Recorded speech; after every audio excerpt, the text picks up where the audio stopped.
வணக்கம். இன்றைக்கி நம்ம வாழ்க்கைக்கு அத்தியாவசிய தேவையில் ஒன்றான கடிதம் எழுதுதலை பற்றி நம்ம பார்க்க போகிறோம். பள்ளி குழந்தைகள் எல்லாருமே இதை கற்றுக்கோங்க. இப்போ உங்கள் பகுதியில் ஒரு தெருவிளக்கு ஒன்று பழுதாயிருக்கு. அதை சரி செய்கிறதுக்காக உதவி மின் பொறியாளருக்கு விண்ணப்பம் எழுதுகிறோம். சரிங்களா? ஃபஸ்ட்டு அனுப்புனர். அனுப்புனர்னால் யார்? நம்ம தான். நம்மளுடைய பெயர், நம்மளுடைய விலாசம் இது கண்டிப்பாக இருக்கணும். அதில் பின்கோட் கண்டிப்பாக இருக்கணும். நம்மளுடைய விலாசத்தில் கதவு எண், நம்மளுடைய தெரு பெயர், நம்ம இருக்கக்கூடிய பகுதியின் பெயர், மாவட்டத்தின் பெயர், ஊரின் பெயர், மாவட்டத்தின் பெயர், பின்னாடி பின்கோடு கண்டிப்பாக இருக்கணும். அடுத்ததாக பெறுநர். பெறுநர் அப்படிங்கிறது நம்ம யாருக்கு எழுதுகிறோம்.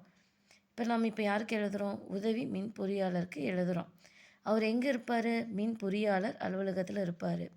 எந்த ஊரோ, நீங்கள் எந்த ஊரோ அந்த ஊர் போட்டு அதுக்கான பின்கோடை நம்ம எழுதிக்கிறோம்.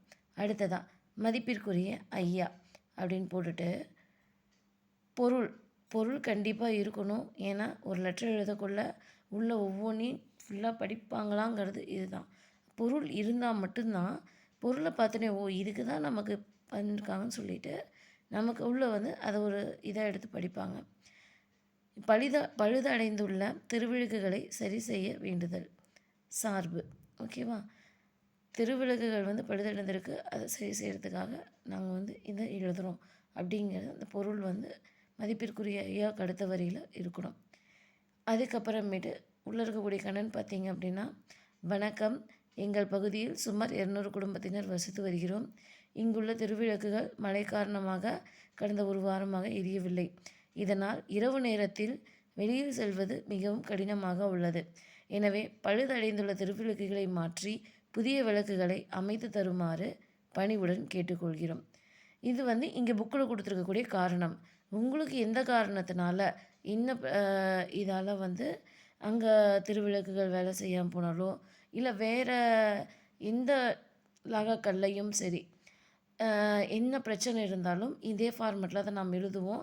அந்த பெறுநருங்கிற இடத்துல மட்டும் நீங்கள் யாருக்கு எழுதுறீங்கிறத அதற்கு தகுந்த பெயர் கண்டிப்பாக இடம்பெறணும்.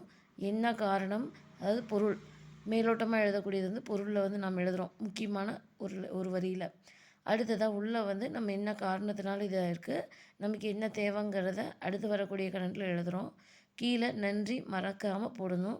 அடுத்ததாக தங்கள் உண்மையுள்ள அப்படின்னு போட்டு இன்னொன்று தெரிஞ்சுக்குங்க. பர்சனல் லெட்டருக்கும் அஃபிஷியல் லெட்டருக்கும், அதாவது அலுவலக கடிதங்களுக்கும் சொந்த கடிதங்களுக்கும் சில வேறுபாடுகள் உள்ளது. இங்கே தங்கள் உண்மையுள்ளன்னு தான் போடணும். அலுவலக கடிதத்துக்கு தங்கள் அன்புள்ள இந்தமாரி இதெல்லாம் பர்சனலுக்கு. இப்போ ஒரு மாமாவுக்கு எழுதுகிறோம், அண்ணாவுக்கு எழுதுகிறோம், அக்காவுக்கு எழுதுகிறோம், தாத்தா பாட்டிக்கு எழுதுகிறோம். அந்தமாரி எழுதக்குள்ள தங்கள் அன்புள்ளன்னு நம்ம போடுவோம். தோழிக்கு எழுதுகிறோம் அந்த மாதிரி. இங்கே பார்த்தோம் அப்படின்னா நம்ம தங்கள் உண்மையுள்ள அலுவலக கடிதங்கள் பொறுத்த வரைக்கும் உண்மையுள்ள அல்லது உண்மையுள்ள இப்படி தான் வரணும். ஓகேவா? ஸோ இதில் கீழே உங்களுடைய பெயர் நீங்கள் கையெழுத்து போட்டாலும் ப்ராக்கெட்டில் உங்களுடைய பெயரை எழுதணும்.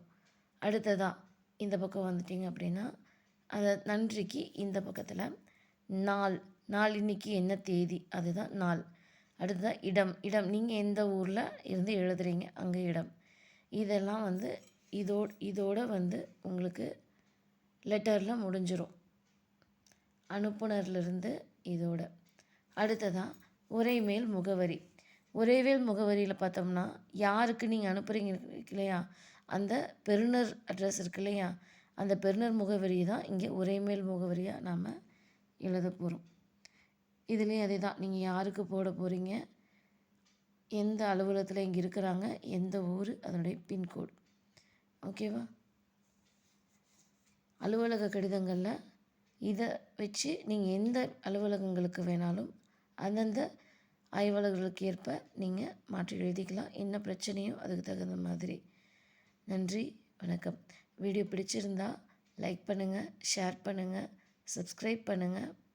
சப்ஸ்கிரைப் பண்ணி ஆல் பட்டனை ப்ரெஸ் பண்ணுங்கள். நன்றி.